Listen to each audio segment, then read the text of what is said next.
Hola amigos, muy buenas tardes. El día de hoy vamos a ver el proceso por el cual el Bitcoin se ha convertido en dinero. Para ello tenemos que analizar un poquito cómo es el proceso por el cual algunas mercancías o algunos activos también se han convertido en dinero en la historia. Primero partamos por una definición básica. El dinero es cualquier cosa que sea comúnmente aceptada como medio de intercambio. Esa es la definición de dinero. Pero ahora hay una particularidad, ¿no? Dice cualquier cosa que pueda ser aceptada comúnmente por las personas y que actúe como medio de intercambio. Al decir cualquier cosa, nosotros podríamos pensar en cualquier elemento, cualquier material, cualquier producto, cualquier mercancía, cualquier activo. Pero estos deberían tener ciertas cualidades, ciertas propiedades para poder actuar efectivamente como dinero. Veamos cuáles serían estas. En primer lugar, toda aquella cosa que pretenda actuar como dinero debe tener una propiedad. La propiedad básica y fundamental es que pueda conservar su valor en el tiempo.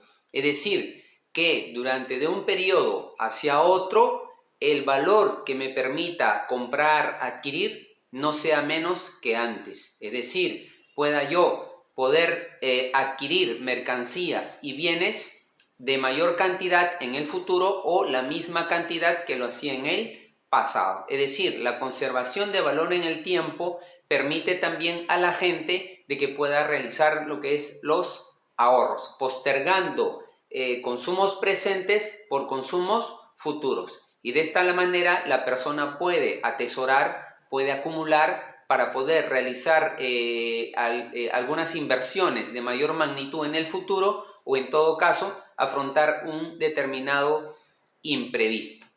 La cualidad de conservar el valor en el tiempo depende de dos cosas fundamentales. Primero, las propiedades físico-químicas de lo que pretenda llegar a convertirse el dinero. Por ejemplo, una mercancía que no se desintegre, una mercancía que no se degrade, que no se pierda, que no se evapore, que no se deshaga, por así decirlo, que no se oxide. Entonces, si la mercancía, si este activo guarda sus propiedades físico-químicas en el tiempo de forma inalterable, será un elemento que le permitirá conservar su valor en el tiempo. Obviamente que lo que no se malogra conservará este valor. Otro elemento fundamental que tiene que ver más con un aspecto económico para la conservación del valor en el tiempo está referida al tema de la escasez del bien. Es decir, los bienes que son más escasos tendrán mayor valor o me podrán asegurar un mayor valor en el tiempo. Hay que tener en cuenta que por principio económico la escasez es un factor determinante en el precio del bien. Los bienes que son superabundantes son más baratos y los bienes que son más escasos tenderán a ser más caros, es decir, tendrán un precio mayor. Entonces, como segundo elemento, o segunda cualidad que debe tener algo que pretenda fungir como dinero, es que esta mercancía o este activo tenga una demanda constante y una demanda permanente en el tiempo. ¿Qué quiere decir? Que la gente siempre lo quiera, que la gente siempre lo prefiera, independientemente de cualquier estación del año, en cualquier temporalidad. Debe este bien ser querido y ser demandado. Uno de los mercancías, de los activos que cumple con esta propiedad es el oro, por ejemplo. En cualquier espacio o lugar del tiempo, las personas siempre han demandado dinero. El oro. El oro es un activo, es algo que conserva muy bien sus propiedades y es siempre querido por las personas, ya sea por medios ornamentales, digamos, o para la elaboración de algunos joyas, artículos, ¿no? Vasos. Desde la antigüedad el oro ha sido muy apreciable, pero esta versatilidad, tanto ornamental como utilitarista para preparar determinados utensilios, ¿no?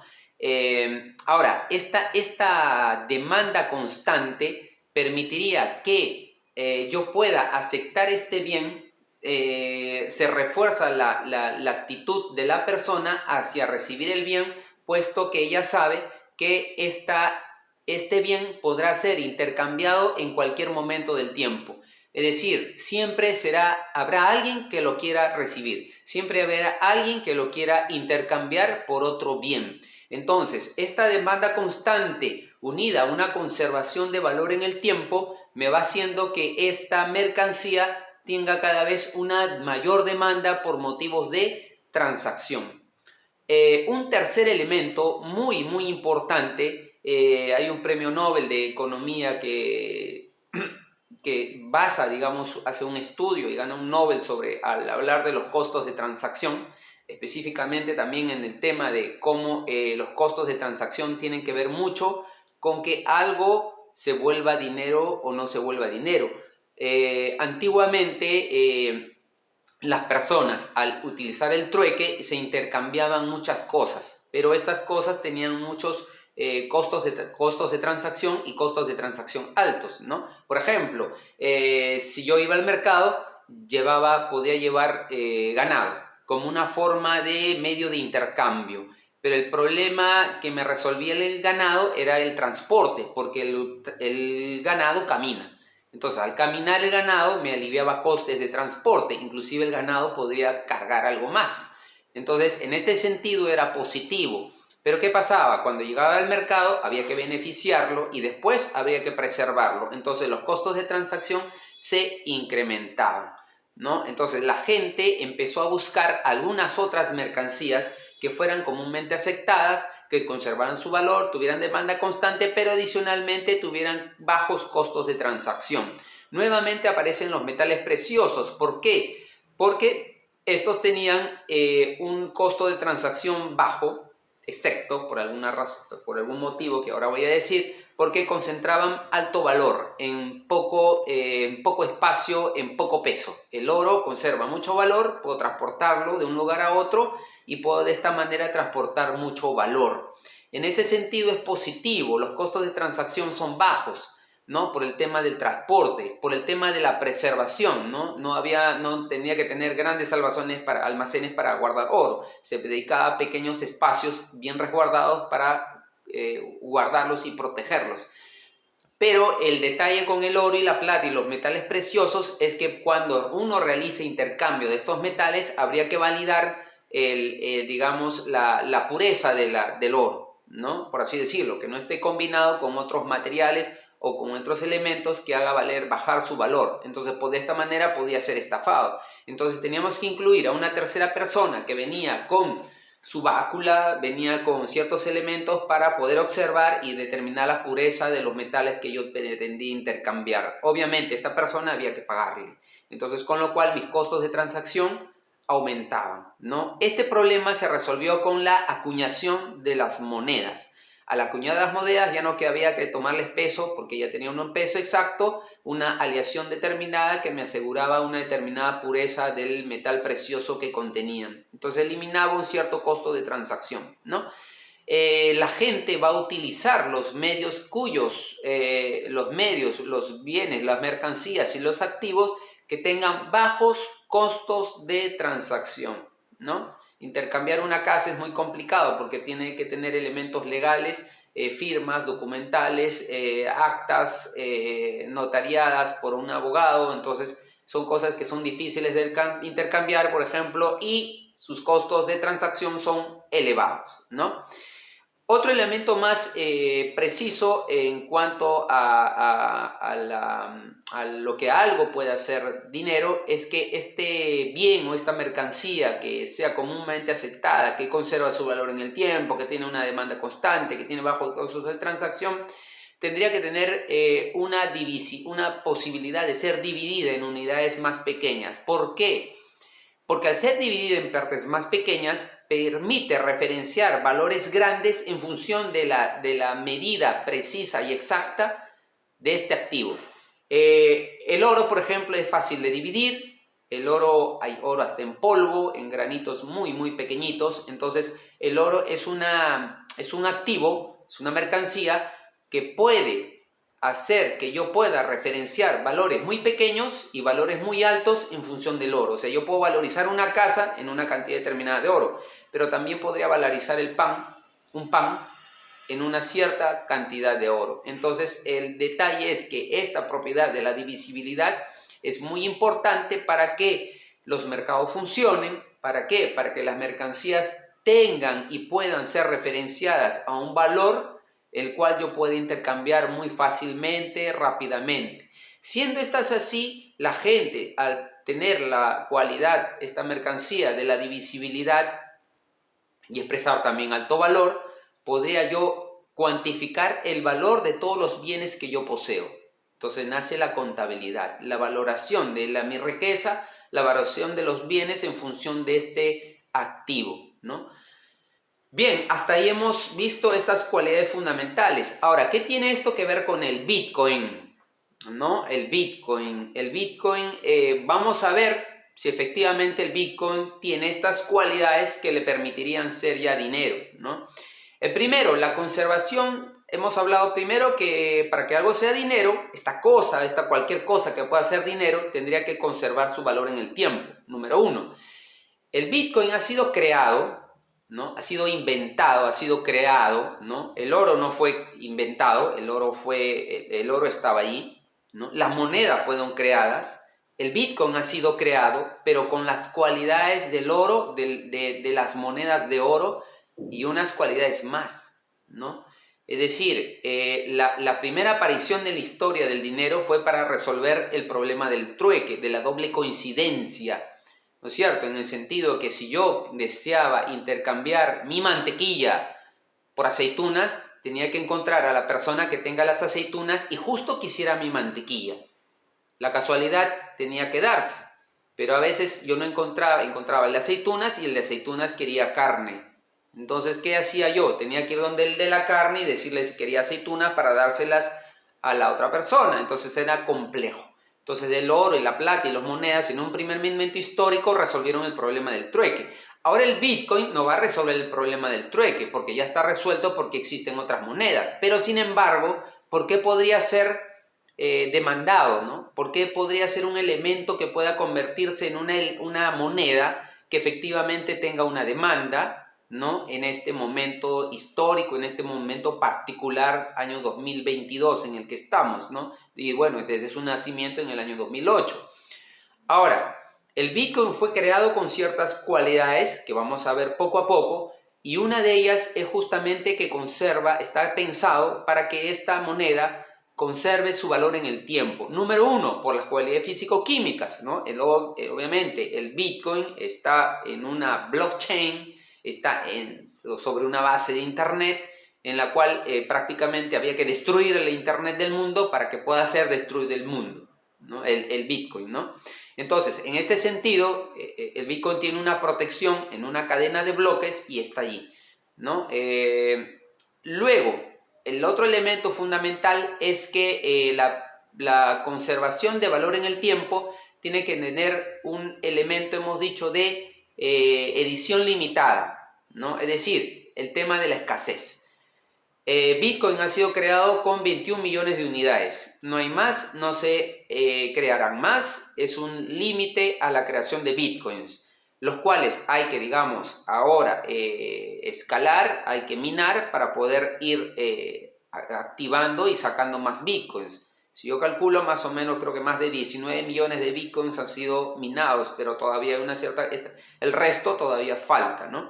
Entonces, la escasez del Bitcoin me va a permitir que conserve su valor en el tiempo. ¿Por qué? Porque al descubrirse las cualidades y los beneficios que aporta Bitcoin a la economía, a las finanzas personales, regresando en parte el poder financiero a la persona, va a hacer que este apetito, digamos, por demanda de Bitcoin sea cada vez más creciente. Pero la oferta es única, la oferta es constante. Entonces, al crecer la demanda, obviamente, y cruzarse con una oferta cuasi estática, el precio tenderá a subir, tenderá a aumentar. Entonces, en el largo plazo, por eso hay unos que apostamos, digamos, al crecimiento del Bitcoin en el largo plazo, al crecimiento de su precio en el largo plazo, debido justamente a este concepto de escasez, a esta limitación de unidades que tiene en el tiempo y que va a permitir que al conservarse esta cantidad,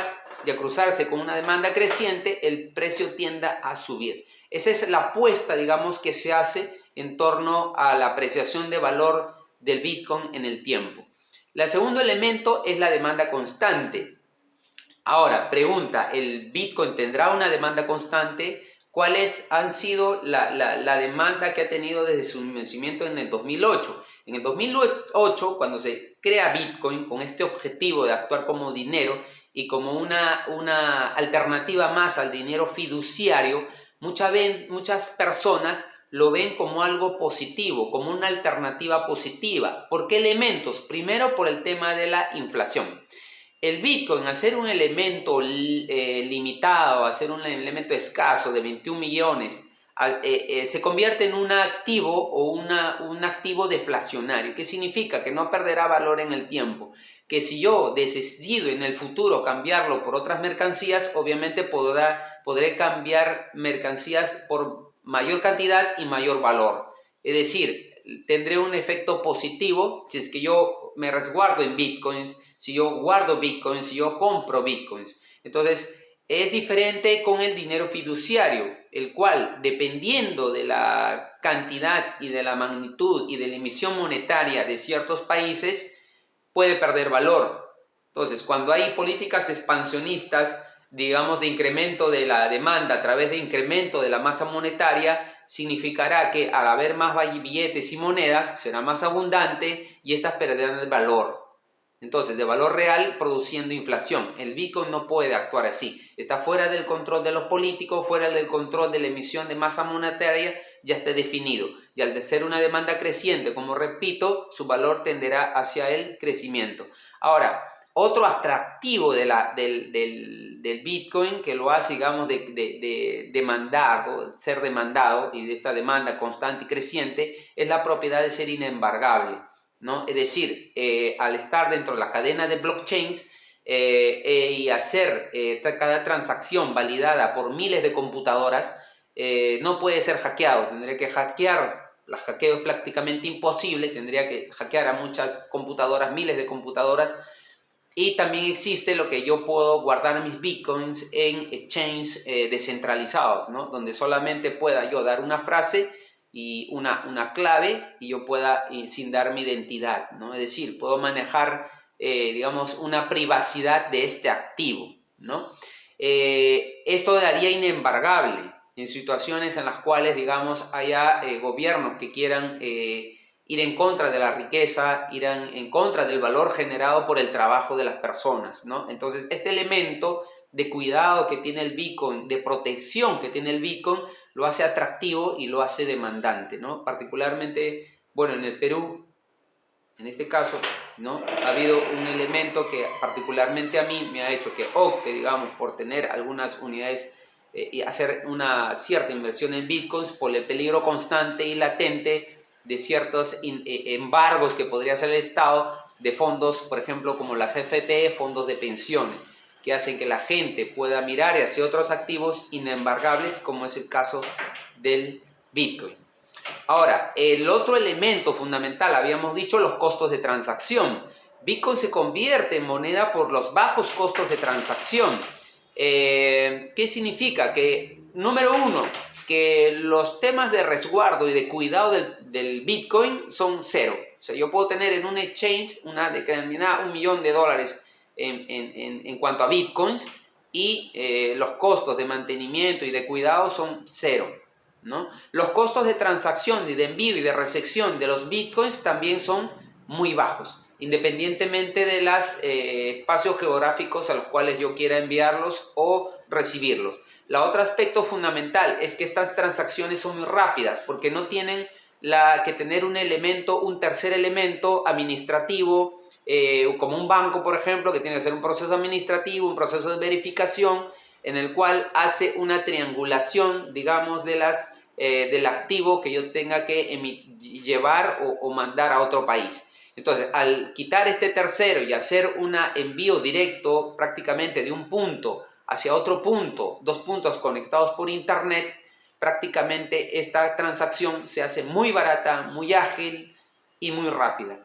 Entonces, los costos de transacción están motivando a que cada vez más personas vean en el Bitcoin una alternativa y un valor de algo, una cualidad muy interesante que sobrepasa, digamos, las bondades de las monedas actuales fiduciarias. ¿Por qué? Porque las personas con un teléfono celular, una persona, digamos, que no tiene muchos ingresos y que recibe remesas de otro país, puede recibirlas automáticamente. Este es un motivo por los cuales en El Salvador, ¿no?, el argumento principal para adoptar el Bitcoin como moneda de curso legal en El Salvador justamente fue el tema de el abaratar las remesas que los salvadoreños de Estados Unidos remitían a las familias salvadoreñas en ese país.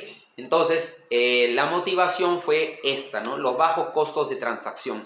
Ahora, la divisibilidad. Bitcoin puede ser divisible en 100 millones de partes, en centavitos, que se llaman satoshis. Entonces, ¿por qué es importante la divisibilidad? Porque me permitiría de una forma u otra referenciar valores de ciertas mercaderías en función del Bitcoin. Y si soy una persona pobre, si soy una persona de bajos recursos, podría realizar compras y ventas muy pequeñas utilizando Bitcoins y con una rapidez, digamos, más que lo normal, que el sistema tradicional, ¿no?, y por pocos dólares. Entonces, este sistema de la división que puede ser hecha del Bitcoin en 100 millones de unidades determinadas Satoshi, o sea, me permite democratizar las transacciones, ¿no? Eso es importantísimo. Pero al hacerla divisible, la principal debilidad que yo veo, digamos, no debilidad, sino proceso que no se completa en el Bitcoin, es básicamente el ser unidad de cuenta, porque la divisibilidad me permitiría ser unidad de cuenta, tal como el oro, tal como el dinero fiduciario, porque yo puedo referenciar los valores de mis activos en función de dólares, de soles, de euros, ¿no? Pero esto todavía no se da en el Bitcoin. ¿Por qué? Por la volatilidad del precio del Bitcoin. El Bitcoin es un precio, tiene precios volátiles, es cierto, ¿no? Pero en el largo plazo, ¿no?, la idea es que se democratice, digamos, más el Bitcoin, más personas tengan Bitcoins y el control, digamos, de las unidades no pueda ser ejercido por un monopolio que controle el precio. Entonces la idea es que en el futuro el Bitcoin logre una estabilidad de precio casi constante, y en ese momento habría que ver si es que algunas empresas, algunas personas empiezan a referenciar algunos activos en función del Bitcoin.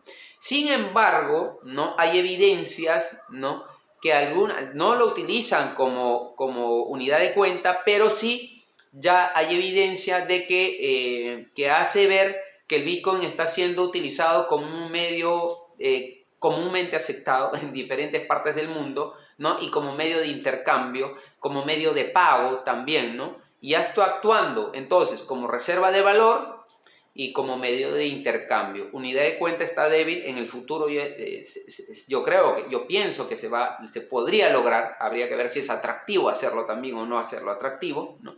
Entonces esta es la debilidad. Pero sin embargo, y algunas empresas están comprando bitcoins como inversión, ¿no?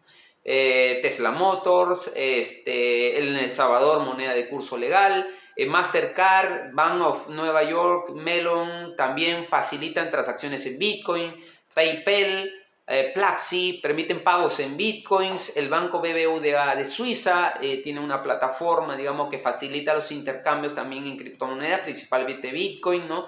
CoinMap, ¿no?, tiene registrados hasta la semana pasada 9.356 negocios, ¿no?, en el nivel global, donde se reseccionan y puedes hacer pagos con Bitcoin, ¿no?